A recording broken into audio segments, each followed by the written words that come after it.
All right, y'all, let's be honest. There is a thin line between inspiration, imitation. Sometimes it gets so blurred that theft comes into play. Today, I'm going to talk about that thin line between crochet pattern design, inspiration, imitation, and I'm even going to delve into where it all becomes a theft issue. My name is Marty. If this is the first time that you're joining me today, I am so happy that you're here. And for those of you that are coming back to see me, you know I love y'all. I am the owner of Flawsome Stitches Crochet. As a crochet pattern designer that designs both wearables and amigurumi, this subject, it's very important to me because it's literally my business. My business rides on my designs. So let's dig in. So the first thing I want to talk about is the definition of imitation. What is the definition of inspiration? And let's go from there. So in Merriam-Webster Dictionary describes inspiration as the quality or state of being inspired. It's the act of drawing in. That's inspiration. On the other hand, the Merriam-Webster Dictionary describes or defines rather imitation as something produced as a copy, counterfeit. Now, I'm going to be honest. My whole life, I have been told, I have been taught, I've had this firm belief that imitation is the greatest form of flattery. You know you're doing something right. You look around and people are copying what you're doing. You know you're doing something right. The problem lies in the fact that crochet pattern designers rely on those designs to make a living. So when somebody imitates them, when somebody steals those patterns and makes money off of them, it really does in fact impact the way that they are able to support their families. Imitation balances a very thin line. I don't think that there's anything wrong with looking at a design and saying, this is wonderful. I'm going to take parts of this and parts of this and parts of this and put it all together to make something cohesive and something new and interesting and fun. But when you copy something directly, it's not good. A recent example that I want to give you is the turtle memory game that I made for my very first market. It's a cute little pattern. It's the mama turtle. I actually sold it at a live auction right here on YouTube. I'll link that right here. This was not my pattern, but just to prove a point, let's head over to Etsy. Now, this is where I bought the pattern some time ago. Now, you see here, there are several shops selling the exact same pattern. Several have the same photos. And as we see, two of them say it's the original pattern.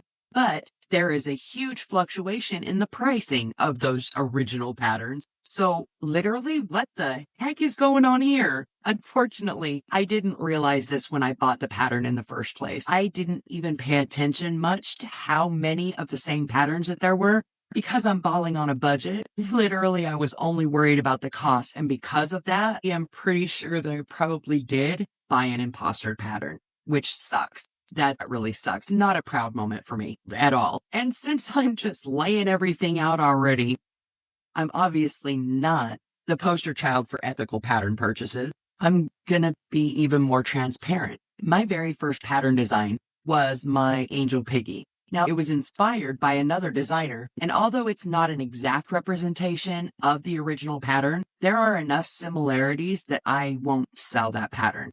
Some of you may have wondered why it's not already listed, but that's why. Is because a portion of the design is an imitation of the original pattern. Now, honestly, I changed the actual pig. It's a different pose. I added more pieces, but I would be lying if I said it was all me. I would be false, fictitious, fake, and that's not me. So I won't sell it because I do have 3 hardline rules that I have held for my entire life. 1 is don't mess with my kids. Parents, y'all know what I'm talking about. 2, don't mess with my car. Enough said. Don't mess with my car. And the last one is universal as well. Don't mess with my money. Not my kids, not my car, not my money. Don't do it. With that said, by selling that pattern, I would be messing with her money.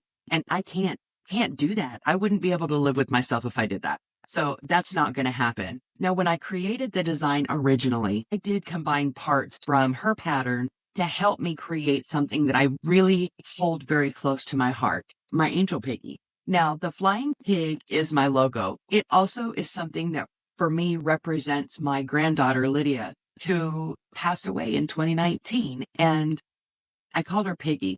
I still do.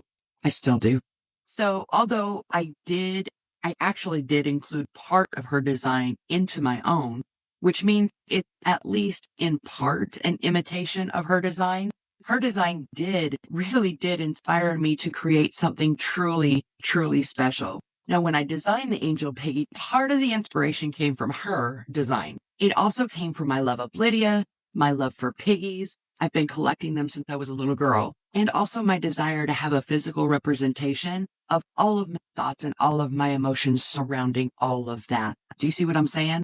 I design more garments than I do amigurumi, but inspiration has to come from somewhere. Honestly, it can come from anywhere. And because of the lessons that I learned with my Angel Piggy, I no longer accept inspiration from other crochet designs. Well, I'm not very good at riding fences, so I don't look at other crochet designs. Instead, I find inspiration from clothing created from other fabric or from the world around me, or I just use my mind's eye. If it actually happens to be working at the moment, which it's kind of sketchy sometimes, and it's fine. We're fine. It's all fine. These are some examples of things that have inspired me. Now, I haven't used any of these inspiring photos to create anything just yet, but I have definitely got things in my mind that aren't exact, but something that I want to create that is wonderful based on some of these photos. Now, the top that I'm wearing today was actually inspired by my own mind's eye. I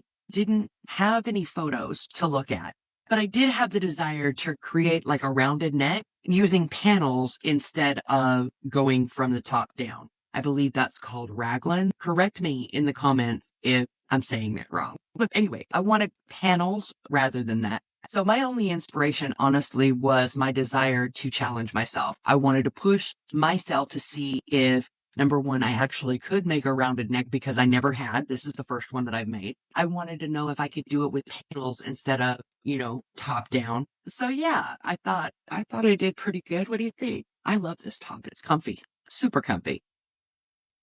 Original pattern design is important for both the designer and for the maker. So if you're enjoying today's video, go ahead and click that subscribe button and turn on those notifications so that you don't miss out on any new content. Okay, y'all. So let's answer the question that I posed earlier. What is the determining factor between inspiration and imitation? Because it seems like they really do overlap at times. And when does that overlap actually become a theft type situation? Based on my own personal experience and also the dictionary definitions,